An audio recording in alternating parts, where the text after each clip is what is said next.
from some fairly recent history that illustrate some of the core biology of dopamine and how profoundly it can shape our experience.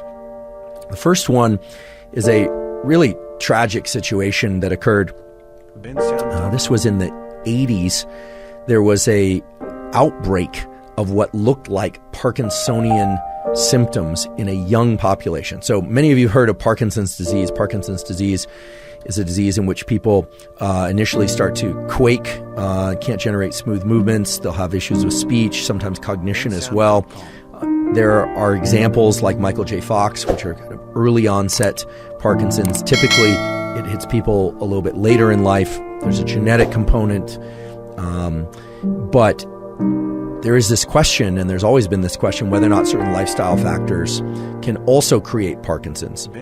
And some years ago, there was a situation where street laboratories, illicit laboratories, were trying to make a drug called MPPP, which is an opioid-like compound. It's a bit like heroin. And heroin addicts seeking heroin went out and bought what they thought was MPPP. Unfortunately, it was not MPPP. I mean, it would have been tragic if it was anyway, because they were drug addicts, but what they ended up taking turned out to be a lot worse. What they ended up taking was MPTP, and MPTP can arise in the synthesis of MPPP. So someone in a lab someplace, this was mainly in the Central Valley in California, but elsewhere as well, somebody created MPTP, and what ended up happening was a large number of young people who were opioid addicts became completely boxed in, paralyzed.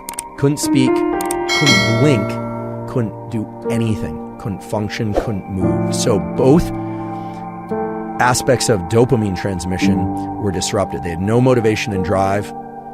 They couldn't generate any movement of any kind. They were literally locked in, frozen. And sadly, this is irreversible.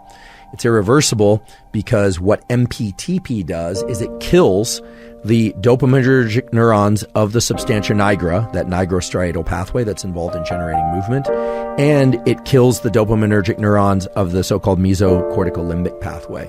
I was in college when this whole MPTP thing happened, and I remember hearing this story. At the time, I had no understanding of what it is to have very high levels of dopamine or extremely depleted levels of dopamine. There was no reason why I should have that understanding. I mean, of course, I had experienced different pleasures of different kinds, and I've had lows in my life, but nothing to the extreme that I'm about to discuss. I got Giardia. And Giardia is a stomach bug that, if any of you ever had it, it is terrible. It's terrible diarrhea. You end up very dehydrated very quickly. You drop a ton of weight, and it is extremely unpleasant. I ended up going to the emergency room, and in the emergency room, I begged them for something to stop up my guts, and they gave it to me. They put a saline line in to rehydrate me, and they injected something into the saline bag, and within minutes, I felt more sadness, more overwhelming sense of depression, basically lower than I'd ever felt in my entire life. It was absolutely profound. I was crying endlessly without knowing why I was crying. I was miserable. And I asked them, what did you inject? And they said, we injected Thorazine. Thorazine is an antipsychotic drug. It's actually used to block dopamine receptors. It's what's given to people who have schizophrenia, often is given to people who have schizophrenia, because schizophrenia involves, among other things, elevated levels of dopamine. It was horrible. The experience of it was miserable, unlike anything I'd ever experienced.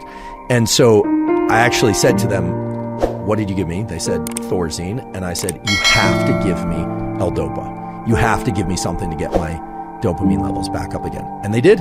They gave me an injection of L-Dopa into the bag, went straight into my bloodstream, and within minutes, I felt fine again. It was incredible, and it really opened up my mind and my experience to what it is to have absolutely plummeted levels of dopamine. There's nothing more miserable than that, I'll tell you. And these poor souls who had this MPTP experience, unfortunately, they couldn't recover those cells. People who have severe Parkinson's are struggling with this as well, because in Parkinson's and in Lewy body dementia, the dopaminergic neurons often die. It's not just a problem with those neurons releasing enough dopamine. Later, we're going to talk about some approaches to maintaining dopaminergic neuron health and things that we can all do for that. But I will tell you, these dopamine neurons that we all have are very precious for movement and mood and motivation. Having experienced what it is to have very, very low levels of dopamine, or to, in this case, to have my dopamine receptors blocked from Thorazine, was eye-opening, to say the least, and has given me tremendous sensitivity to the fact that dopamine is perhaps one of the most powerful molecules that any of us has inside of us, and the one that we ought to all think very carefully about how we leverage. Because while most experiences and most things that we do and take and eat and etc. won't create enormous highs and enormous lows in dopamine, even subtle fluctuations in dopamine really shape our perception of life and what we're capable of and how we feel.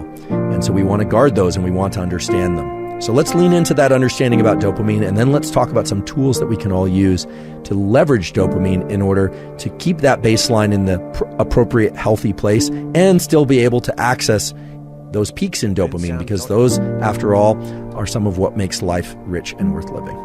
So let's talk about the baseline of dopamine that we all have and the peaks in dopamine that we all can achieve through different activities and things that we ingest. All of us have different baseline levels of dopamine. Some of this is sure to be genetic. Some people just simply ride at a level a little bit higher. They're a little bit more excited. They're a little bit more motivated. Or maybe they're a lot more excited or a lot more motivated. Some people are a little mellower. Some people are a little less excitable.